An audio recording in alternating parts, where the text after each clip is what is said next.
لا شريك له ونشهد أن محمدا عبده ورسوله أرسله إلى الناس كافة بشيرا ونذيرا وداعيا بإذن الله وسراجا منيرا. أما بعد فأعوذ بالله من الشيطان الرجيم. بسم الله الرحمن الرحيم. وما أرسلناك إلا رحمة للعالمين. وقال رسول الله صلى الله عليه وسلم: أنا محمد وأنا أحمد وأنا الماحي الذي يمحو الله به الكفر، أو كما قال عليه الصلاة والسلام: إن الله وملائكته يصلون على النبي يا أيها الذين آمنوا صلوا عليه وسلموا تسليما. درود شریف شوق سر اللهم صل على سيدنا ومولانا محمد وعلى آل سيدنا ومولانا محمد وبارك وسلم وصل عليه. حضراتو، زمونږ د ښکلي او د خوږ پیغمبر د محمد مصطفی صلی الله علیه و آله وسلم د سیرت د هغې بیان د هغې سلسله شروع ده او من بیان دې ځای سره ختم کړو چې د نبی علیہ السلام د پیدایش نه مخکې کم تمهیدی حالاتو هغه موږ بیانول او اخیری په واقع فیل باندې زمونږ خبره ودرېدلې وه چې د اصحاب فیلو کیسه، اصحاب فیل د حتیانو والا چې هغوی ابرهه هغوی په خانه کعبه کمه حمله کړې وه، او د دغه حملې نه ټیکو 55 یا 50 ورځې پس د دو جهان سردار آقای نامدار محمد مصطفی صلی الله علیه و آله وسلم د هغوی پیدایش شوی دی. نبی علیہ السلام والد بزرگوار عبداللہ صاحب هغه د مدینې په سفر تللی او د نبی علیہ السلام د پیدایش نه مخکې او هلته وفات شوی. د نبی علیہ السلام پیدایش په ربیع الاول میاشت کې په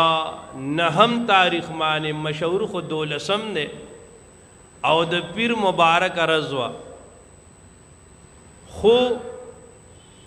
تحقیقی کول دا دی چې نبی علیہ السلام په 12 ربیع الاول نه دا په 9 ربیع الاول باندې پیدا شوی، چا پکې اتم ویلې دی چا 12 ویلې دی، او عیسوي اعتبار سره چې دنو 571 20 اپریلو او د صبح صادق وختو او د نبی علیہ السلام د پیدایش نه مخکې د نبی علیہ السلام د راتلو ډیر علامات هغه خلقو لیدل، اهل کتاب او دارنګې د جنات کاهنان هغه ټول په دې خبره باندې منتظر او د هغې اتفاق و چې هغه نبی آخر الزمان کم پیدا کیږي د هغه پیدایش وخت قریب دی.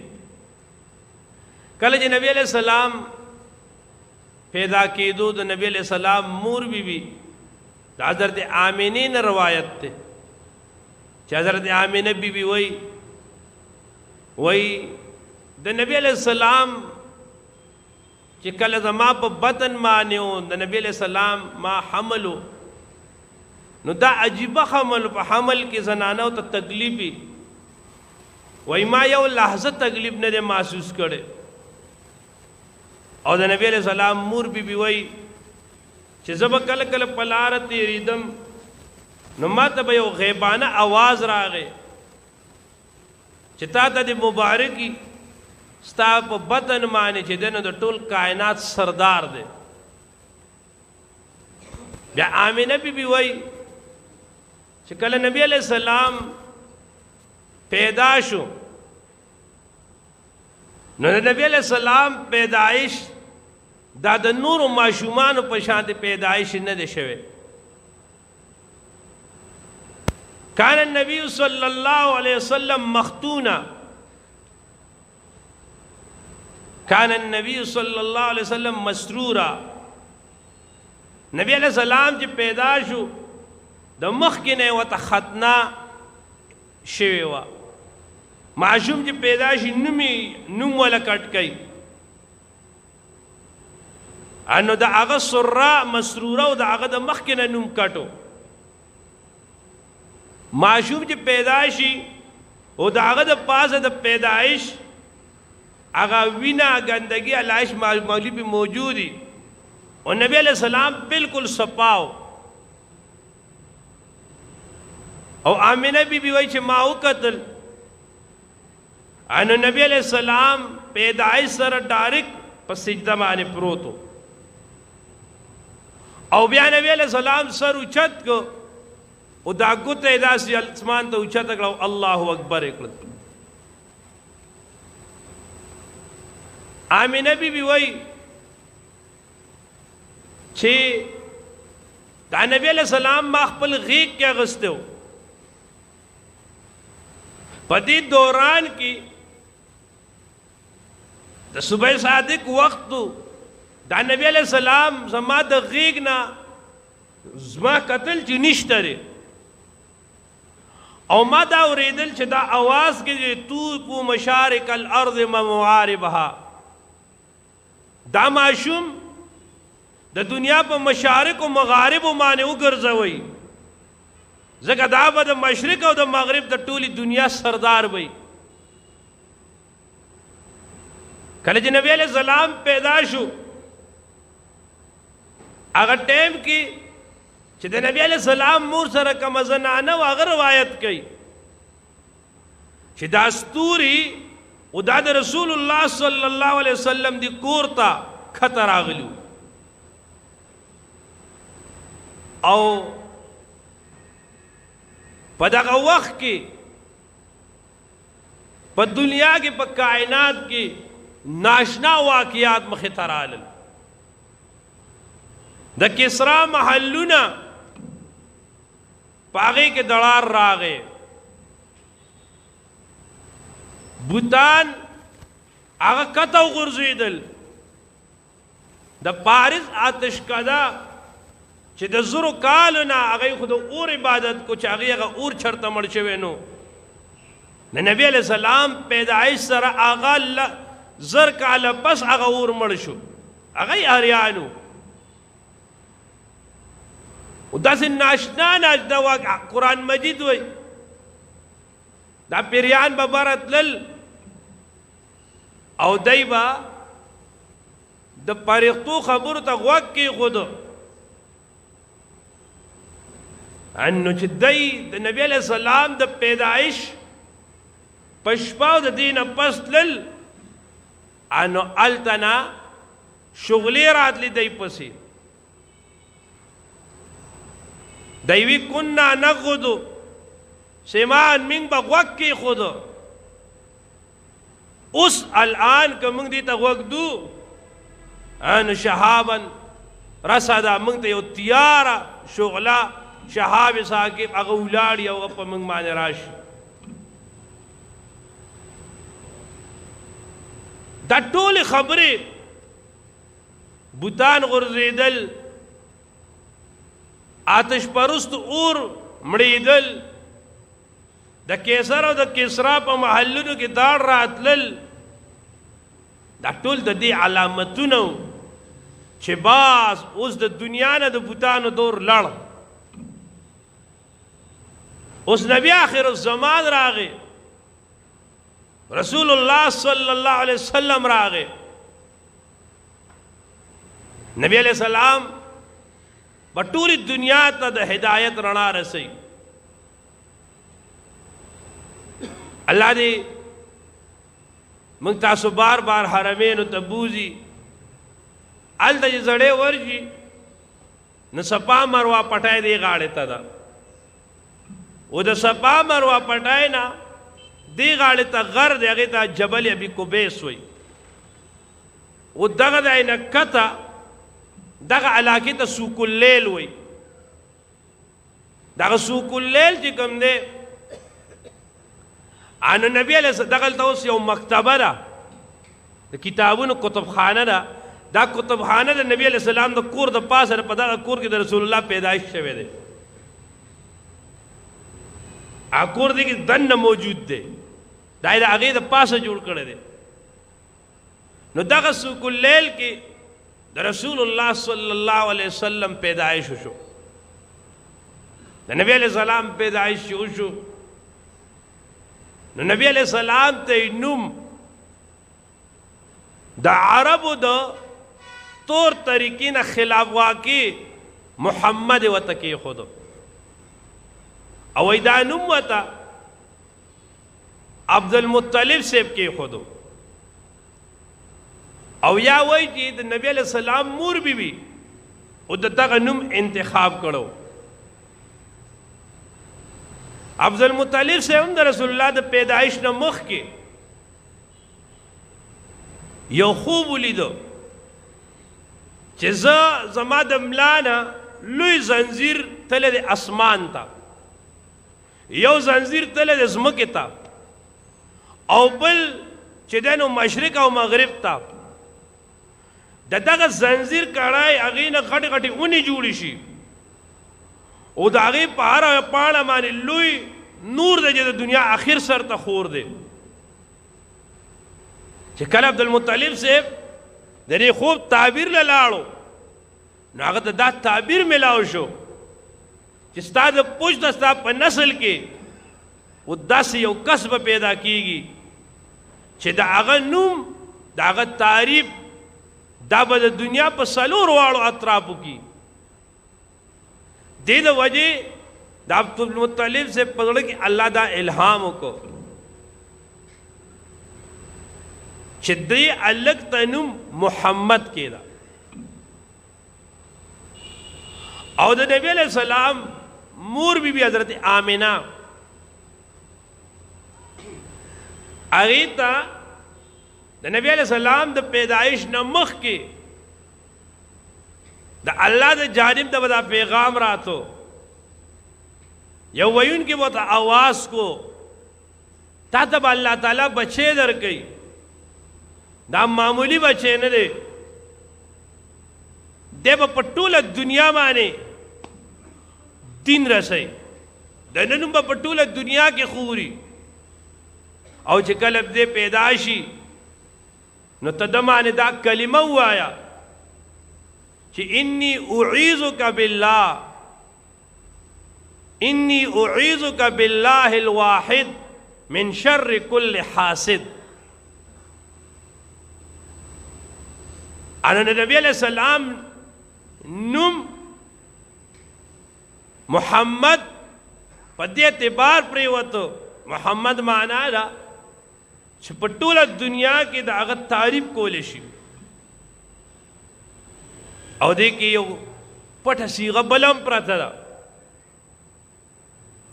علما وایي چې الله ته دا پته وه چې یو داسې دور به راشي چې په دنیا کې به مسلمان کمزوری شي اسلام به په ختمېدو شي او دغه ټیم به یو سړی راپاسي او دی به العیاذ بالله او د نبی علیہ السلام بے ادبی به احترامی کوي نو د نبی علیہ السلام دفاع به دغه ټیم څوک کوي نو دا کوم سړی چې په نبی علیہ السلام بے ادبی ګستاخي کوي د خلا به په خپله د رسول الله دفاع کوي او دې چې کومه خبره کوي دی به وایي چې محمد صلی الله علیه وسلم داسې دی نو محمد معنا دا ده هغه ذات چې هغه ډېر د تعریفونو قابل دی چې د هغه د صفت وکړی شي نه چې د هغه د بد ویلی شي نو د هغه دا خوله به هغه ته په خپله وایي چې دا ته کوم بد وایي دا ته دي که ته دروغجن یې علا کل حال د رسول الله صلی الله علیه وسلم پیدایش نه پس لومبای مرحله د رسول الله صلی الله علیه وسلم حزانت او د رسول الله صلی الله علیه وسلم رضاعت. د نبی علیہ خزانت نه معنا په غیږ کې اغستل او رضاعت معنا د پای ورکول. او نبی علیہ السلام ته د ټول اول خپل والدی حضرت امینی بی بی چې ده نو هغې ورته پای ورکړل. درې څلور ورځې امینی بی بی ورته پای ورکړل. بیا د ابولهب یو باندي وه د هغې نومو سویبه، بیا ورته سره د سویبې چې ده نو پای ورکړل. او دغه سویبه دی حضرت امیر حمزه رضی الله تعالی عنہ ته هم پای ورکړو. او دی چې کوم دی ابو سلمہ رضی الله عنہ چې دا د ام سلمہ بی بی خاوندو، ام سلمہ امهات المؤمنین نه بیا د رسول الله په نکاح کې راغلی وه. نو د ابو سلمہ ته هم چې ده نو دی پای ورکړو. نو حضرت حمزه رضی الله تعالی عنہ او حضرت ابو سلمہ دا د نبی علیہ السلام رضائی رونو. دغه وجه وه چې یو وخت کې د نبی علیہ السلام امیر حمزه رضی الله تعالی رسول الله ترومو. نو نبی علیہ السلام ته دا پیشکش وکړی شو چې یاره د حمزه رضی الله تعالی عنہ لور چې ستا د تره لور ده او چې هغې سره ستا نکاح وشي. نبی علیہ السلام ورته وی نه، حضرت حمزه هغه زما تره دی خو هغه زما رور هم دی، د هغه لور زما رویره ده، هغې سره زما نکاح نه کېږي. و دارنګې حضرت ام سلمہ رضی الله تعالی عنها د ابو سلمہ یو لور وه حضرت دره، د هغې متعلق هم رسول الله ته ام حبیبی رضی الله تعالی عنها وی چې یا رسول الله ستاسو دا اراده ده چې دې سره نکاح وکړئ. نو نبی علیہ السلام ورته وی نه، هغه ځان له خبره ده چې دا زما ربیبه ده، دا پرکټی ده، دا ما چې کومه ښځه کړې ده حضرت ام سلمہ چې دا هغې سره راغلې ده، خو بلې غاړې ته دا چې ده نو دا زما رویره ده. حضرت ابو سلمہ چې ده نو هغه زما رضائی رور دی. نو حضرت سویبې ورته پای ورکړل. بیا د عربو د هغې دا دستورو د مکې والو چې هغوی به خپل ماشومان تربیت لا او ابتدایي پرورش لا او دا به بانډو ته لیږل. او د هغې ډېر حکمتونه. یو حکمت دا چې د بانډو پیزا چې کومه ده نو هغه صفایي، د خاریو پیزا هغه ګندی. دویم عرب هغوی به د ژبې ډېر خیال ساتو. نو د خاریې او بیا خصوصا خار د مکې چې هغې ته به د ټولې دنیا خلک راتلل. هغه د ټولې دنیا تجارتي لار وه، هلته خانه کعبه وه. د هغې بنیاد د وجې نه مکې خلکو به خپل بچي ابتداءً پرورش له دا به کلو ته بانډو ته لیږل په دې نیت باندې چې هلته و د هغې ژبه صحیح سالم عربي پاتې شي.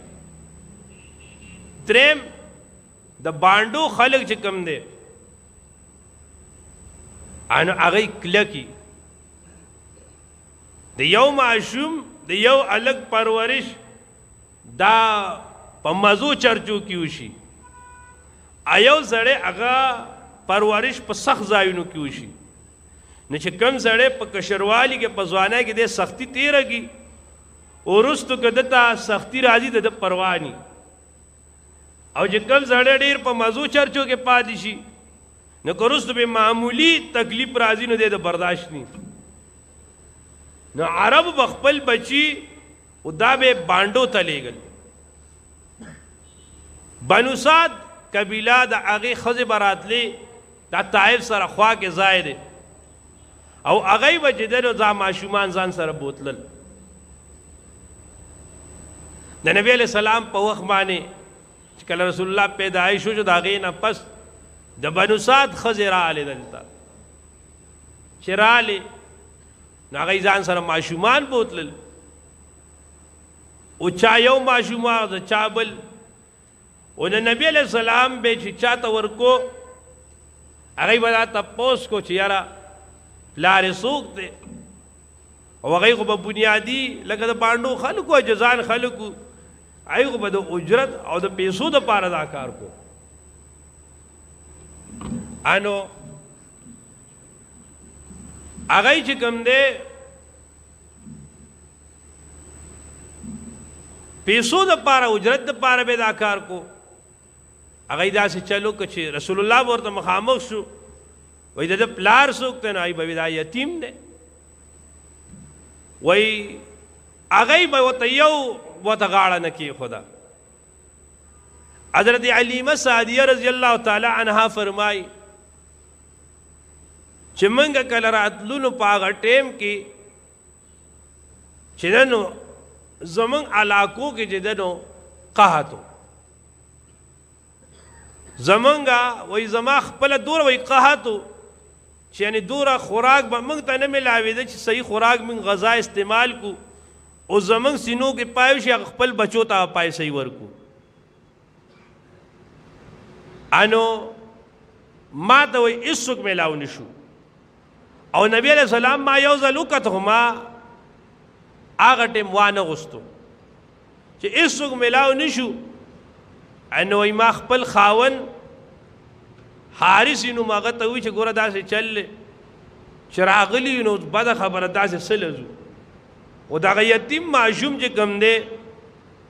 هغه به زه واخلم وایي هغه وایي ټیک ته ستا خوښه ده وایي کله چې نبی علیہ السلام ما واغستو او ما ته آمینی بی بی راکولو نو ما ته حضرت آمینی ووي چې ګوره زما دا ماشوم دا عام ماشوم نه دی د ده به ته ډېر خیال ساتې او د ده نوم به په ټوله دنیا کې خورېږي حلیمي بی بی وی ما یې خره وامې غوستو وایي چې ما واغستو نو اول دا نبی علیہ السلام ما سینې ته ورکول داسې مې اغسته نو الټه سینې ته مې ورکولو وایي نبی علیہ السلام الټه سینې ته خو لکوله نه او بیا ما سمې سینې ته کو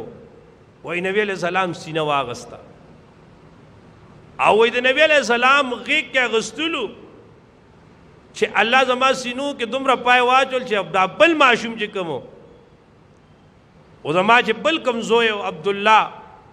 او هغه هم پوره سیرابه شو بیا وایي موږ سره یو خوار غوندې خر هم راوستی او هغه ټپو په لاره راته نه موږ به په زوره روان کړو وایي چې موږ په هغه باندې کېناستو او د هغه چال بدلو چې موږ خپل ځای ته لاړو ورسېدو په لاره هم وایي موږ د نبي علیہ السلام او ډېر کرامات لیدل ډېر ارهاسات هم لیدل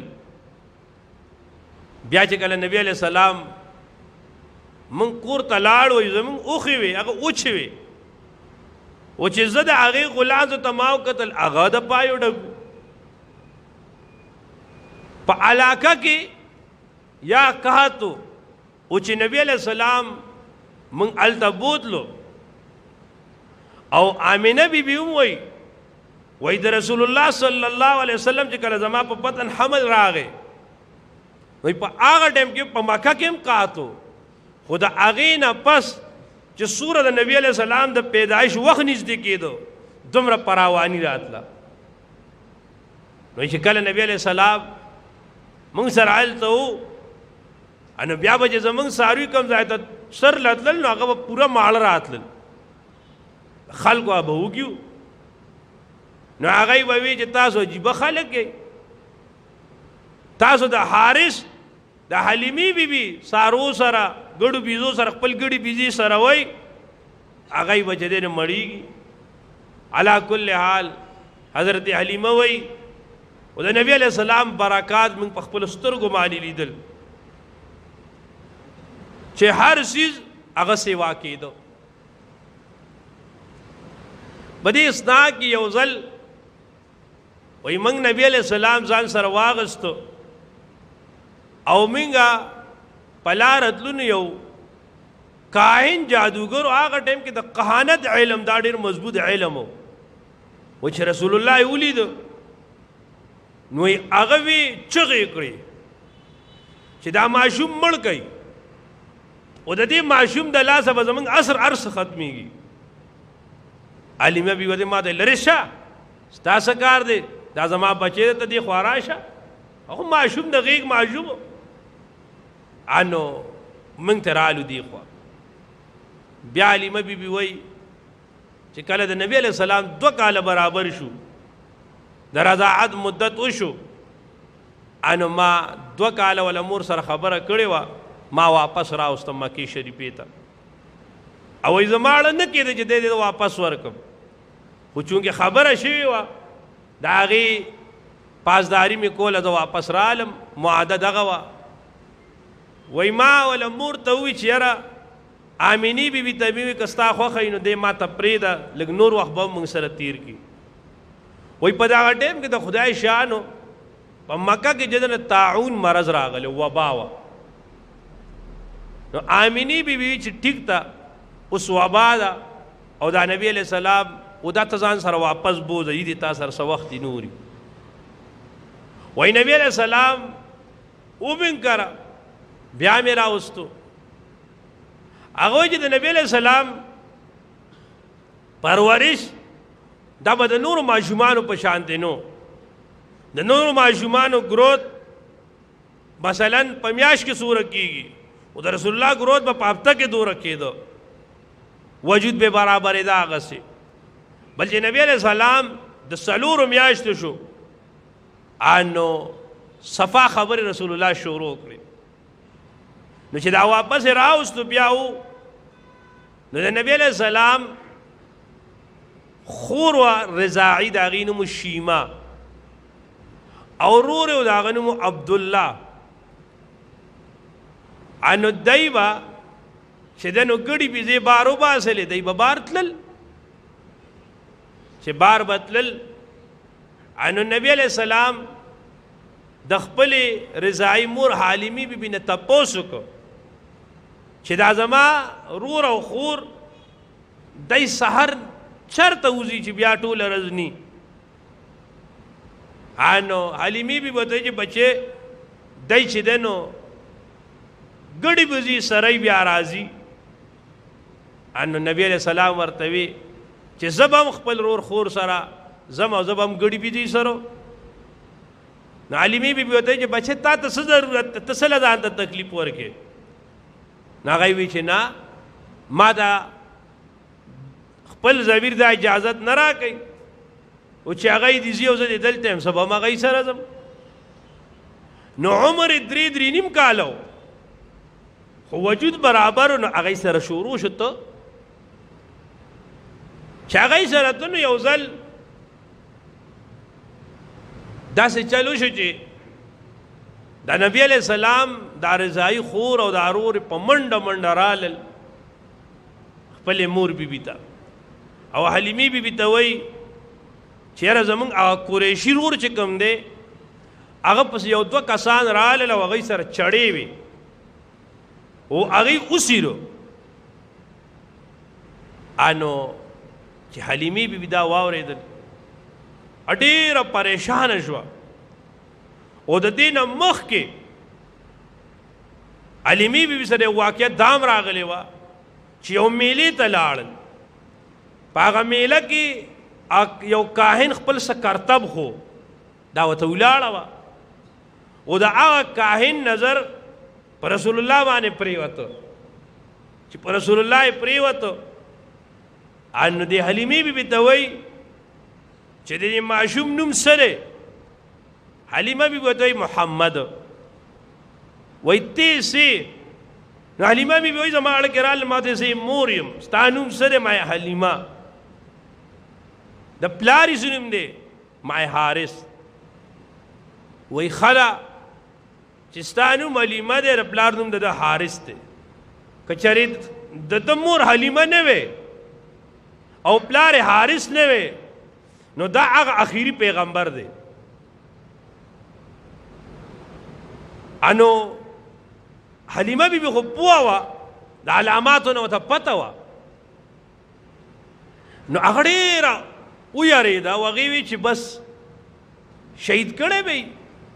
هغه راله چې راله ویې کتل رسول الله ته د نبي علیه السلام رنګ چې دی تک زیړو. نبی علیہ السلام ته حلیمی بی بی وی چې بچې ولې رسول الله ورته وی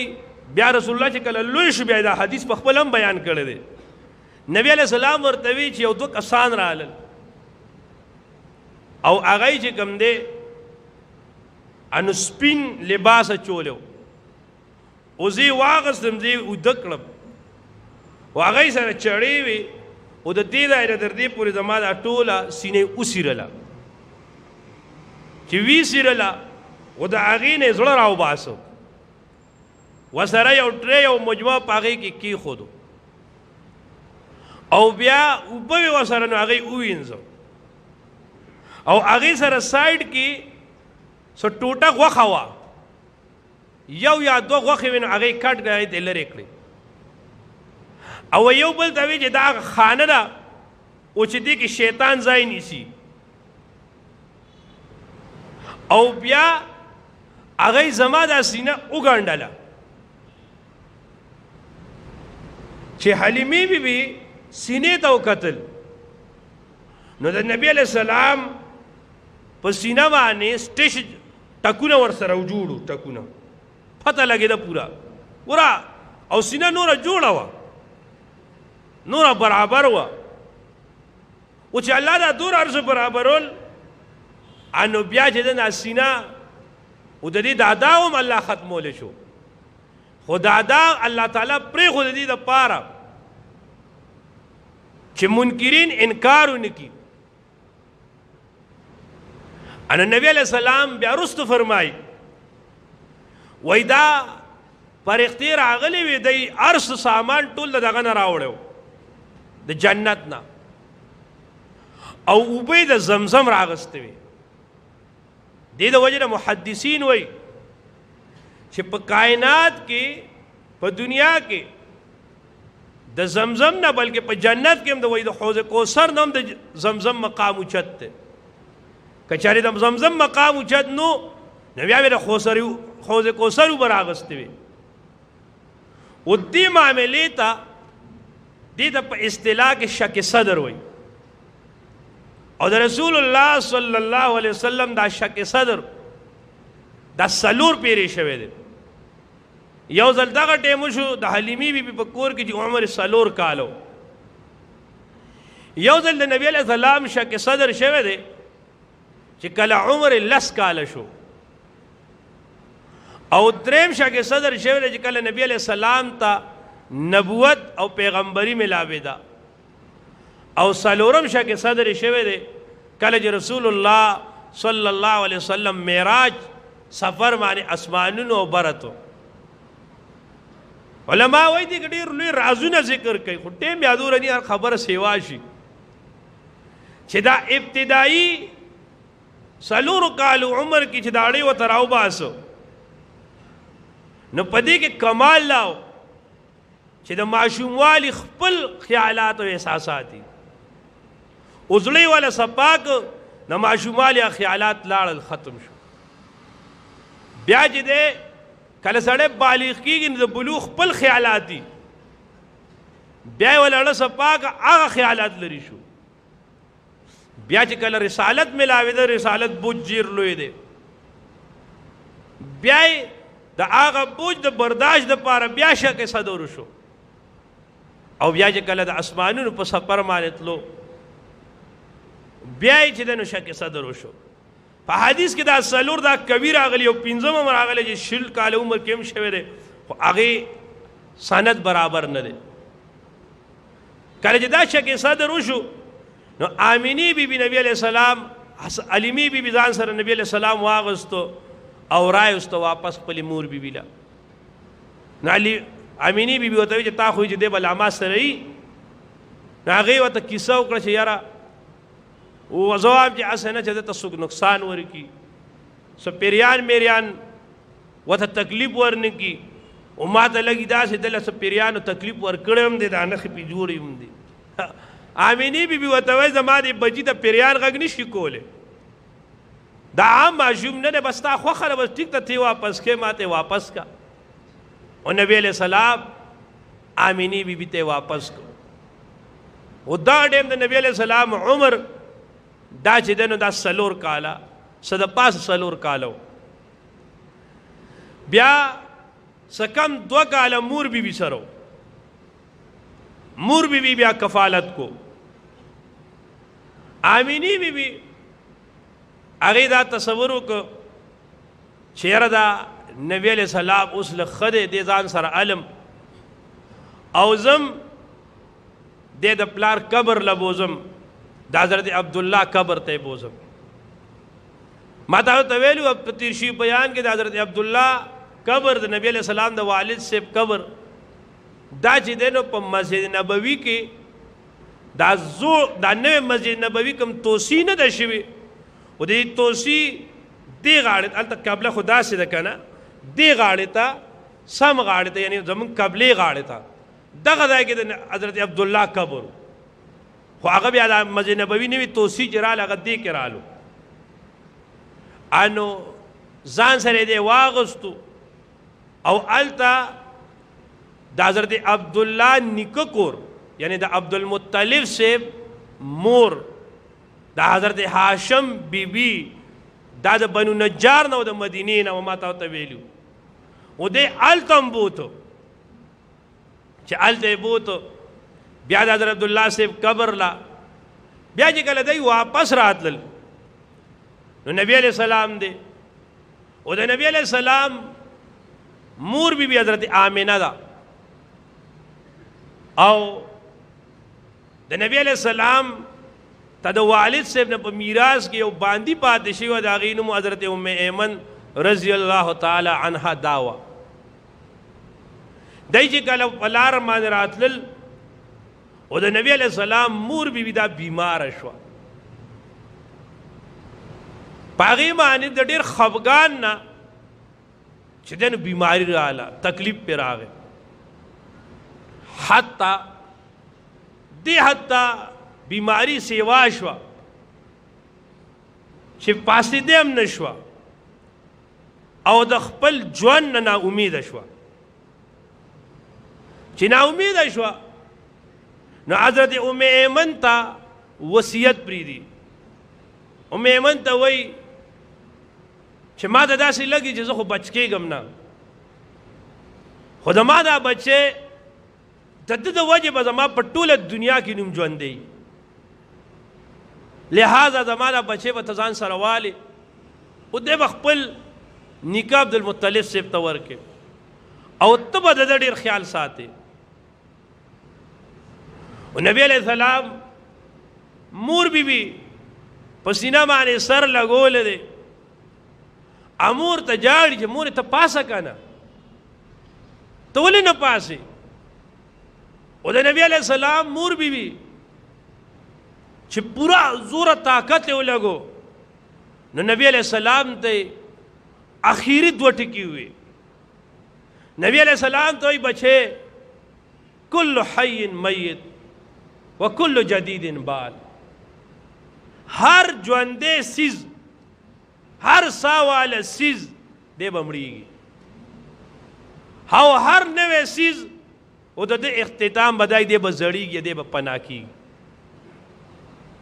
او دی کې آمینه بیبي وفات شوه. چې وفات شوه د مکی شریفی او مدینی منورې زړه لاره چې کومه ده نوې نه، دا زړه لاره چې کومه ده دا به د بدر باندې تېره شوې ده. نو د بدر نه لږ فاصله کې دغلته یو ځای دی، هغې ته ابوا وایي، مقام ابوا. په دغه مقام ابوا کې چې دی نو د نبی علیہ السلام مور بیبي هغې دفن کړه. ام ایمن رضی الله تعالی عنها وایي او زه را روانه شوم، ما نبی علیہ السلام ځان سره په اوښ باندې شاته کینو په کجاوره سره ناست دی زه روان یم ودرنګ پس زه ګورم ما شاته لاس و نو ماشوم نو او زه چې رالم ما نبی علیہ السلام ولیده د مور بی بی قبر باندې پروت دی او جاړي چې مور ته ما سره ورشه کنه رسول الله واغستو او بوی ته چې بوی ته هلته عبدالمطلب صاحب ته ورک عبدالمطلب صاحب سردارو سرداری وا خو چونکې د بنو هاشم او د قریش د رستو نه یو مزاج را روانو چې هغوی به لویه سخا کوله د مسافرو خیال به ساتو د حاجیانو خیال به ساتو هر وخت به د هغوی په حساب کې هغه لنګر چې موږ ستو هغه حساب به چلیدو نو په لاس کې به زرسونه نو عبدالمطلب صاحب ته رسول الله صلی الله علیه وسلم چې رالو حضرت عبدالله سره هم ډېره مینه وه او په هغه نسبت باندې د نبی علیه السلام سره هم ډېره مینه وه او نبی علیہ السلام عبدالمطلب صاحب د ځان نه یو منټ هم نه جدا کو یو صحابي وای زه رالم یو ځل خانه کعبې ته وای ما کتل یو بابا دی او هغه چې دی نو طواف کوي او جاړي او یا الله ما ته زما بچې سر راولې ما ته زما بچې سر راکړي وای لږ وخت چې تیر شو او دی کې نبی علیہ السلام راغې عبدالمطلب صاحب سیده اوچت کو واغست په غیږ کې او ورته وایي بچې ګوره ته نه وې نو ما ته څومره تکلیف و زه څومره خفه وم تا پسې آینده به تا زه یوازې نه پرېږدم د عبدالمطلب صاحب سره او د نبی علیہ السلام 2 کاله تیر شو چې کله د نبی علیہ السلام عمر 8 کاله 2 میاشتې او 10 ورځې شو انا د نبی علیہ السلام نیکه عبدالمطلب صاحب هغه وفات شو او چې کله هغه په ځان پوه شو چې یاره زه د مرګ وخت مې دی نو ابو طالب صاحب ته یې وویل د حضرت علي صاحب والد صاحب ته او هغه ته نبی علیہ السلام ځکه حواله کړ چې دا ابو طالب صاحب او حضرت عبدالله د دوی میندې یو وي نور هم ترګانو خو د هغوی میندې جدا وي د حضرت عباس صاحب مور لکه جدا وه د عبدالله صاحب مور نه وه او د ابو طالب صاحب او د عبدالله صاحب د دوی میندې یوه وي نو هغه ته یې حواله کړو چې حواله یې کړو نبي علیه السلام وروستو بیا تپوس شو چې تا د عبدالمطلب صاحب مرګ یاد دی نو نبی علیہ السلام وی او هغه ټیم خو زه د 8 کالم زه لوی وم بیا چې ابو طالب صاحب ته ورکو نو ابو طالب صاحب د نبی علیہ السلام ډېر لوی خدمت کړی دی 42 سال ابو طالب صاحب د نبی علیہ السلام خیال ساتلی دی او نبی علیہ السلام په خپله چې ابو طالب صاحب سره نو ابو طالب صاحب سردارو خو سونه عجزي وه نو نبی علیہ السلام سره به هغه هم ډېره مینه کوله او د هغه مینې یو وجه دام وه چې ابو طالب صاحب به وي چې زما نور زامن موږ ډوډۍ ته کښېنو هغوی شور کوي جنګ کوي نبی علیہ السلام به خاموشه کښېناستو بل هغوی به یو خوا لاس ول بل خوا لاس ول رسول الله به صرف خپل مخې ته خوراک بل چې هغوی به کېناستل ډوډۍ به زر ختمه شوه او چې نبی علیہ السلام به په درستخوان په هغې کې به برکت و هغه کشرانو ماشومان به ماشوم کله ګندی لاس یې ګندی پوزه یې ګندی رسول الله د دې څیزونو نه پاک و د رسول الله نفاست او مزاج داسې و بیا ابو طالب صاحب ته نبی علیہ السلام وی چې یاره زه به خپله مزدوري کوم نو نبی علیہ السلام به مزدوري کوله او چې څوک تلي هغه یې لیدلي نی الله دې بار بار بوزي دا باب عبدالعزیز هلته خانه کعبې دې غاړې ته دی او دغه ځای سره د باچاهانو دا چې کوم محل دی هغه هم دغه ځای کې دی او دې نه سیده دا روډ تللی دی دغه ځای کې یو اسپتال دی هغې ته مستشفی اجیاد وایي دغه ځای نوم مقام اجیاد دی دغه اجیاد چې کوم دی دغه ځای د اسپتال دا ځای چې کوم دی او دغه علاقه چې کومه ده نو دغه ځای به نبی علیہ السلام په اجرت باندې په پیسو باندې مزدوری به کوله او د خلکو ګډي بيزي هغه به سرول یو ځل صحابه رسول الله نه تپوسو کو نبی علیہ السلام وی د عربو سخت ګرمي بوا او په سر به چې دنو تیز نور به لګیدو او خپې به سوځېدي پیزار بنو او ما به په اجیات کې چې کم دی نو ما به ګډي بيزي په سوکیراتو باندې هغه به سرولې نو دا د رسول الله صلی الله علیه وسلم دا ګډي بيزي ولې سرولې او نبی علیہ السلام چې هر پیغمبر هغه ګډي بيزي سرولې دي او دا غي بنیادی وجه داوا چې دا ګډي بيزي او دای د دای ساتل او د دای پرورش دا ډیر ګرانی نه چې کوم سړی یو لوی کانډک د ګډو بيزو د هغې منیجمنټ کولی شي هغه برابرول شي هغه به یو قوم یو امت او د هغې منیجمنټ به هغه صحیح کوي دویم په ګډو بيزو کې عاجزي ده او چې کوم سړی هغې سره پاتې کېږي څوک چا سره پاتې کېږي او د هغه کې اکه مزاج راځي او تاسو کتلی دي یو سړی و د سیکل باندې ګرځي د هغه تواضع ته وګوره یو سړی په لینډ کوزر کې ګرځي د هغې ته وګوره تا ته به په خپله پته ولګي او د هر سړي صحبت د هغې ته هغه انداز لګي نو هغه چې کوم دی